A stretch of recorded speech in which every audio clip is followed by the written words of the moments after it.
At the church altar, Royce Barrett waited with a tightly set jaw, observing the approaching woman. She bore no resemblance to his expectations or desires.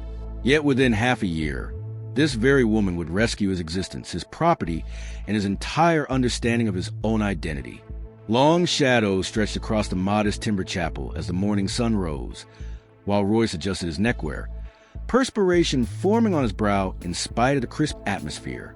In the first row, his father Cyrus Wainwright remained seated with folded arms, his frigid stare locked onto son with predatory intensity. No path to freedom remained available. Their financial obligations had grown excessive. The lenders had become restless, and this union represented their sole method of preventing the Barrett property from being confiscated.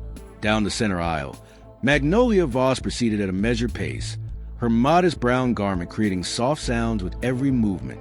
Royce's abdomen contracted as he examined her full features and substantial build. His wedding day bore no resemblance to his fantasies. His dreams had involved wedding someone stunning, someone who would inspire jealousy in other men. Instead, he found himself being tied to an unknown person whose father possessed the property bordering theirs, property that included water access more precious than gold in this parched region. "Control yourself," he murmured internally, his fingers shaking mildly. This is merely commerce, nothing beyond that. However, as Magnolia drew near, an unforeseen event occurred.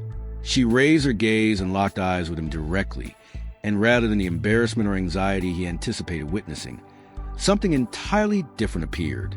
Her stare remained firm, nearly defiant, as though she could perceive every notion rushing through his consciousness. "Mr. Barrett," she spoke softly upon reaching the altar, her tone containing a power that caught him off guard. "Miss Voss," he answered, his words scarcely audible. The minister commenced his customary recitation, though Royce scarcely absorbed the words. His thoughts whirled with bitterness toward his father, toward their circumstances, toward the woman positioned next to him who embodied everything he rejected. He considered the other townsmen who would mock him privately, the ridicule they would create regarding his large wife. Consequently, when the minister inquired whether he accepted Magnolia as a spouse, Royce's affirmation emerged hollow and detached. Yet when Magnolia recited her promises, her words resonated clearly and boldly throughout the small chapel, and something in her delivery compelled him to observe her once more. Her gaze wasn't lowered or remorseful. Instead, they burned with an intensity he hadn't previously observed. When she declared, "I do," it resembled less an agreement and more a battle cry. The wedding band felt weighty on his digit as they exited the church as a pair. Yet what seemed even more burdensome was understanding that he possessed zero knowledge about the woman he had just wed. From her bearing, erect and dignified despite murmurs from the modest gathering, he sensed she exceeded all appearances. Royce remained unaware that before their wedding day concluded, Magnolia would demonstrate precisely how perilous it was to dismiss her capabilities. The journey to the Barrett property became the most extended hour of Royce's existence. Magnolia occupied the wagon bench beside him, her hands clasped in her lap, remaining silent. Her quietness wasn't gentle or yielding. It resembled the calm preceding a tempest. "I assume you'll wish to inspect the residence," Royce eventually stated, eager to dissolve the strain. His tone emerged rougher than intended. "I've observed it previously." Magnolia responded without glancing his way. "On 3 occasions, in fact, while you frequented the town tavern lamenting this union." Royce's grip intensified on the reins. How had she discovered his saloon visits? He believed he had been discreet. "I'm unfamiliar with your meaning." "Naturally you aren't." Her voice now held traces of amusement. "Just as you're unaware that your ranch workers have been selling your livestock to settle their personal debts, or that your father is indebted to half the territory, not solely my family." The wagon struck a pothole, jolting them both, though Royce hardly registered it. His mind was spinning. "That's impossible. These workers have been loyal for years." "Devotion doesn't provide sustenance, Mr. Barrett, and desperate individuals take desperate measures." Magnolia finally faced him, her eyes containing knowledge that made his stomach plummet.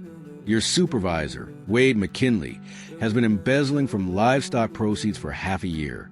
Your father is aware but cannot afford dismissal because Wade prevents the other workers from abandoning their posts.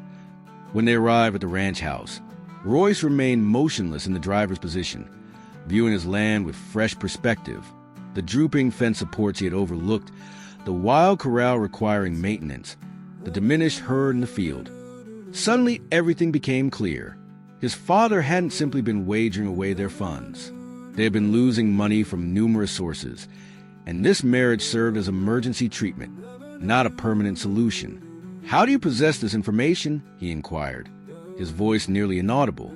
"Because I've been readying myself for this union longer than you have," Magnolia stated, dismounting from the wagon with unexpected elegance. "My father didn't solely orchestrate this marriage for property rights, Mr. Barrett. He arranged it because your ranch controls water access for 3 counties. However, someone must possess sufficient intelligence to make it function." She proceeded toward the house, then stopped at the entrance steps. "The issue is whether you're intelligent enough to pay attention or too proud to forfeit everything while pretending superior knowledge." Royce observed her vanish through the front entrance of what had become their shared dwelling, his thoughts churning with inquiries. Who was this individual? How had she acquired such extensive knowledge about his family's affairs? Most troubling of all, what additional information did she possess that escaped his awareness? Yet as he freed the horses, one consideration continued troubling him. If Magnolia understood this much about his difficulties, what precisely was her strategy for resolving them? By nightfall, Royce learned that wedding Magnolia resembled welcoming a cyclone into his residence. Every familiar element was about to be reorganized. He discovered her in his father's office, positioned behind the enormous oak writing table as though she possessed it. Documents were arranged before her like military strategy. Financial records, property titles, and apparent legal papers occupied every surface inch. What made his blood freeze was observing Wade McKinley positioned before the desk like a student summoned for discipline. "What's happening here?" Royce insisted, entering the room. Wade's complexion had turned ashen, perspiration forming on his brow. "Your spouse knows about the livestock." "Naturally, I'm aware," Magnolia stated calmly, continuing to review the documents. "I understand you've been selling 15 animals monthly while recording only 10. I understand you've been keeping the surplus, and I understand you intended to attribute it to thieves when the accounting was eventually examined." Royce felt reality shifting beneath him. The figures had never been logical, yet his father had always managed the books, and Wade had seemed like family. Wade confirmed this isn't accurate. The supervisor's posture slumped. "The ranch was failing regardless, Royce. I have children requiring care." "You possessed," Magnolia corrected, her tone cutting like steel. "You possess employment. Now you face a decision. Restore what you took, or I'll summon the sheriff before dawn." Wade's expression suddenly grew hostile. "You believe you can simply arrive and begin issuing commands? You're nobody, merely some overweight woman whose father paid for disposal." The quiet that ensued was overwhelming. Royce anticipated Magnolia would collapse, would retreat from the harsh language. Instead, she rose gradually, her actions purposeful and measured. "Mr. McKinley," she spoke, her voice falling to barely audible levels. "You appear to believe my physical size indicates my capabilities. That constitutes your initial error." She accessed the desk compartment and retrieved a small leather notebook. "Your second error involved assuming I arrived without preparation." She opened the journal and began reciting. "May 15th, sold 20 animals to Morrison's group, documented 12. May 22nd, sold 18 animals to the railway camp, documented 10. June 3rd, she glanced at Wade, whose face had become colorless. "Shall I proceed? Because I possess 4 months of comprehensive records, including every purchaser's identity and the precise amounts you stole." Wade's hand moved reflexively toward his weapon, but stopped when Magnolia's voice pierced the atmosphere. "I would advise against it," she stated quietly, "because your third error was believing I came here unaccompanied." The sound of footsteps on the front veranda made everyone turn.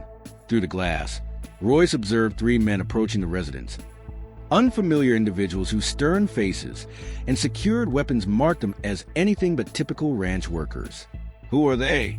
Royce whispered. Magnolia smiled for the first time since their meeting, and the expression wasn't gentle. "Indeed, Mr. Barrett, the type that guarantees people honor their commitments." Wade rushed toward the exit, but found his route obstructed by the largest of the three men who had just entered. The stranger possessed a mountainous build with scarred knuckles and eyes that had witnessed excessive violence. "Departing somewhere, friend?" the large man inquired pleasantly. What occurred next would demonstrate to Royce that he had wed far more than simply his father's answer to their debts.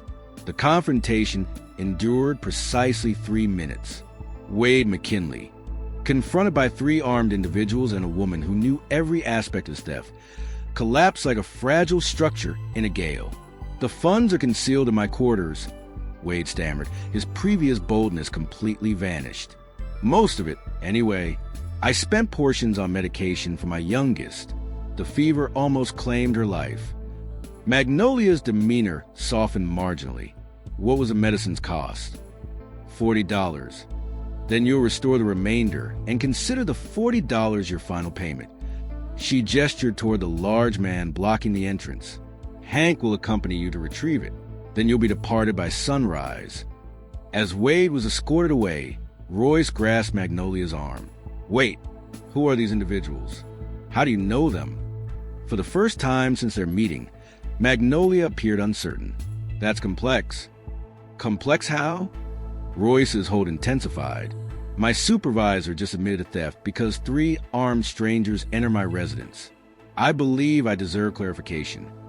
Magnolia freed herself and moved to the window, observing as Hank accompanied Wade toward the bunkhouse.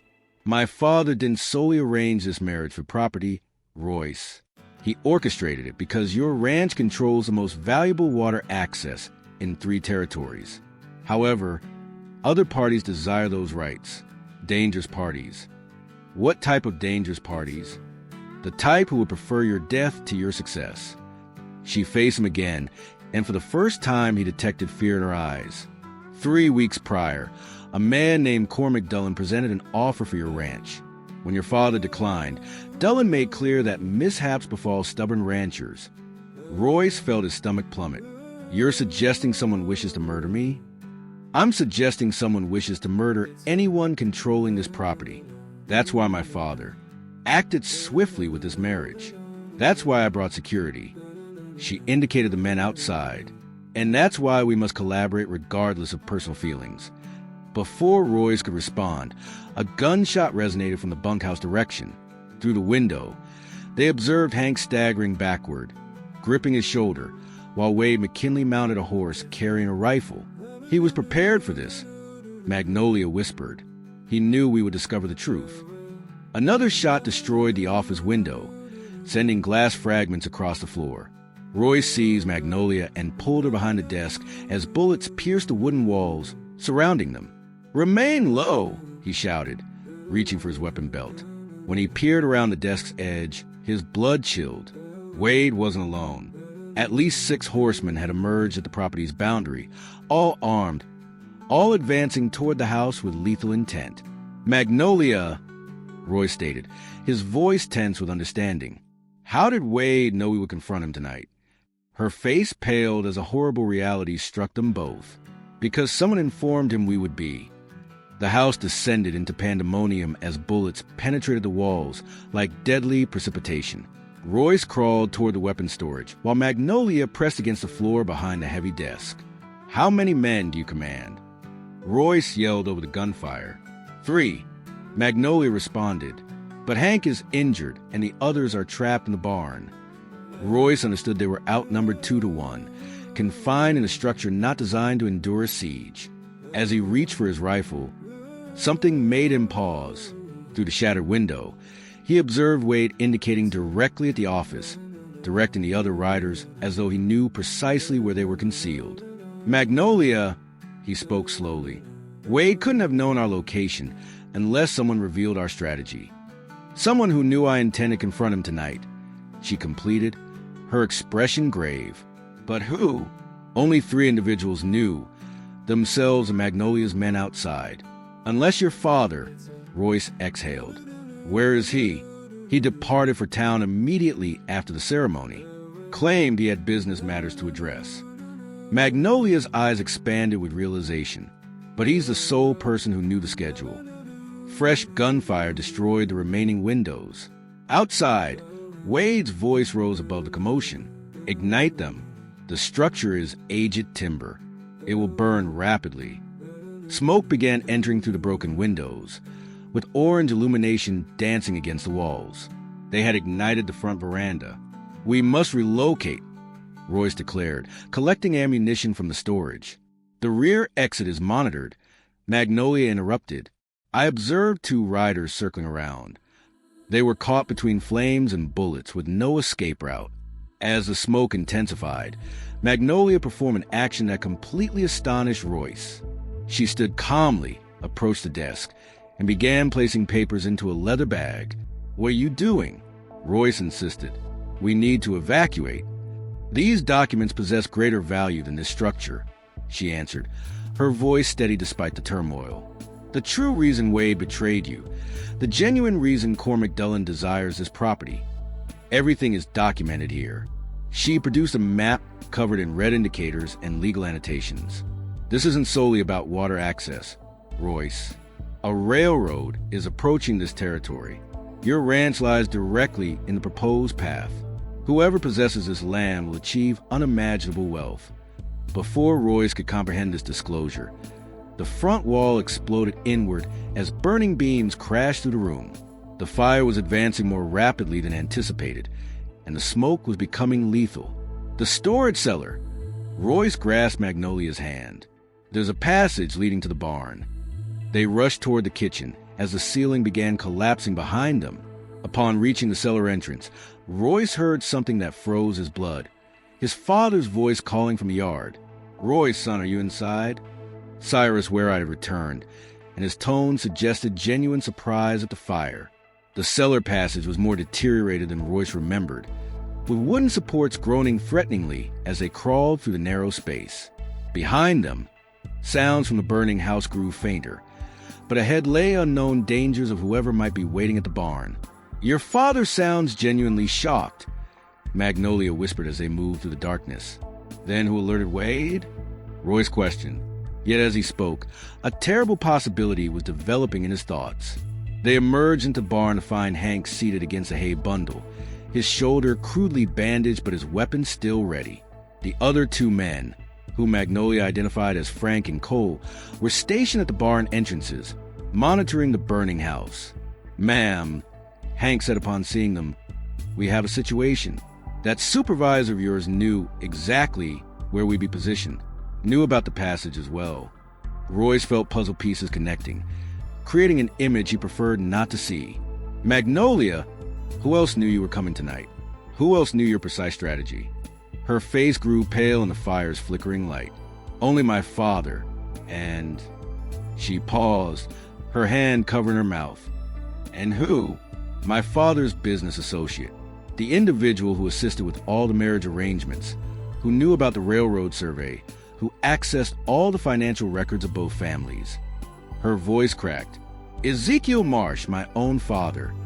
The betrayal struck her like a physical impact. Her father hadn't merely arranged this marriage to rescue the Barrett Ranch.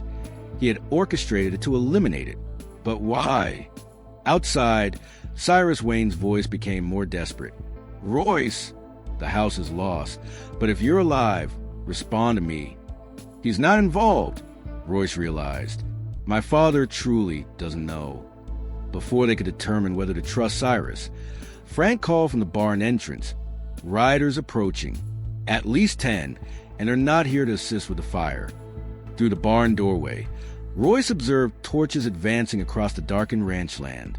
These weren't concerned neighbors. They rode in formation, weapons prepared, moving with military accuracy. Cormac Dullen.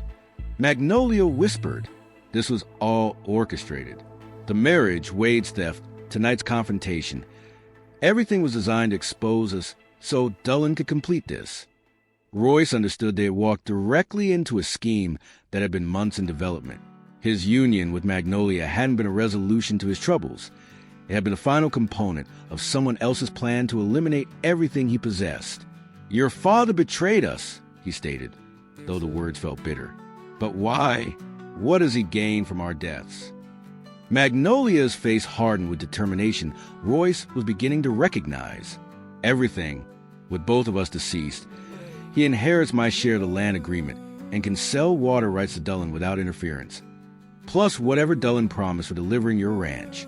As the riders drew nearer, Magnolia reached into her bag and retrieved something that made Royce's breath halt. It was a second map, one she hadn't previously revealed, covered in different markings and bearing official stamps. "What is that?" "Protection," she said grimly, "and the genuine reason my father wants me eliminated tonight." The second map revealed something that altered everything: railroad routes, water rights, and land ownership, but with one vital difference. This map displayed the official territorial government seal and the railroad commissioner's signature. "This shows the actual railroad route," Magnolia explained rapidly as approaching horses grew louder. "The one Dullen and my father don't know exists. The railroad isn't coming through your ranch, Royce. It's coming through the valley 3 miles south, through land that becomes valueless without access to your water rights." Royce realized that everything, the threats, the marriage, the planned destruction, was based on incorrect information. If Dullen discovers a real route, he doesn't. Only 3 people have seen this map: the railroad commissioner, myself, and now you. Magnolia's eyes blazed with resolve. "I've been executing a longer strategy than anyone realized, including my father." Their revelation was interrupted by gunfire erupting outside the barn. Through the doorway, they observed Cyrus Werite seeking cover behind a water container as Dullen's men encircled him. "They're going to execute him," Roy said, moving toward his rifle. "Wait." Magnolia grasped his arm. "Dullen requires your father alive to transfer the deed. This involves more than simply seizing the land. It's about making it legal." Indeed, they heard Dullen's voice echoing across the yard. "Cyrus Werite, I know you survive. I have a proposal for you." From their concealment, they watched as Dullen himself rode into firelight. A tall man with silver hair and cold eyes reflecting the flames of the burning house. He dismounted slowly, confidently, like someone who had already achieved victory. "Your son is deceased, Cyrus," Dullen announced, burned with his large bride. "But you can still preserve yourself. Transfer the ranch deed and I'll allow you to depart with sufficient funds to begin anew." Cyrus Werite surprised everyone. Rather than cowering, he emerged from behind the water container, his own weapon drawn. "My son isn't dead, Dullen. And even if he were, I wouldn't sell his ranch to scoundrels like you."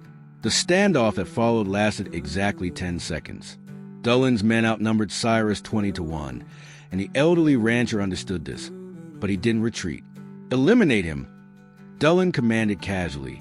That's when Magnolia performed an action that proved definitively that Royce had married an extraordinary woman. She emerged from the barn, hands elevated, the government map clearly visible in her grasp. "Mr. Dullen," she called out, her voice carrying across the yard. "Before you make any irreversible decisions, you might want to examine what I'm holding." Every weapon turned toward her, but Magnolia advanced with the calm confidence of someone controlling the situation. "This is the authentic railroad survey, signed and sealed by the territorial commissioner, and it demonstrates that you've been planning to steal land that will be worthless in 6 months. Dullen's face went white as he recognized the official seals on the document, but his recovery was swift and deadly. "Then I suppose I'll have to eliminate all of you and discover another method to profit from this territory." As his men raised their weapons, Magnolia smiled, the same dangerous expression Royce had seen in the office earlier. "That would be an error, Mr. Dullen, because the territorial marshal is already en route, and he has very specific instructions regarding claim jumpers and murderers." The sound of approaching hoofbeats from the east made everyone freeze. Instead of more Dullen's men, what emerged from the darkness was a sight that made the claim jumper's face turn ashen. 6 territorial marshals, badges gleaming in the firelight, rifles ready. Marshal Thompson. Magnolia called out calmly, "Perfect timing." Dullen spun toward her, his face contorted with rage and bewilderment. "This is impossible. How did you send word 3 days ago?" Magnolia finished. "The same day I discovered my father's plan to have us both killed. Did you truly believe I would enter this marriage blindly?" As the marshal surrounded Dullen's men, the truth of Magnolia's strategy became apparent. She hadn't simply married Royce to save his ranch. She had orchestrated an elaborate trap to destroy the entire criminal conspiracy threatening the territory. "Cormac Dullen," Marshal Thompson announced, his voice carrying federal authority. "You're under arrest for conspiracy to commit murder, illegal land seizure, and bribery of territorial officials." Dullen made one final desperate attempt. He reached for his gun, shouting to his men, "Eliminate them all!" The gunfight that followed lasted less than 30 seconds. Dullen's hired gunmen, caught between the marshals and Magnolia's men, surrendered quickly when they realized they were outmatched and legally outgunned. Dullen himself received a bullet in the shoulder when he attempted to shoot Marshal Thompson, ending his threat permanently. As the dust settled and the marshals led the criminals away, Royce found himself standing beside his wife in the remains of his burned home, finally understanding what he had gained and lost in a single day. "You orchestrated all of this," he said, not as an accusation, but as amazed recognition. "I planned to survive," Magnolia replied, "and to ensure that you could as well.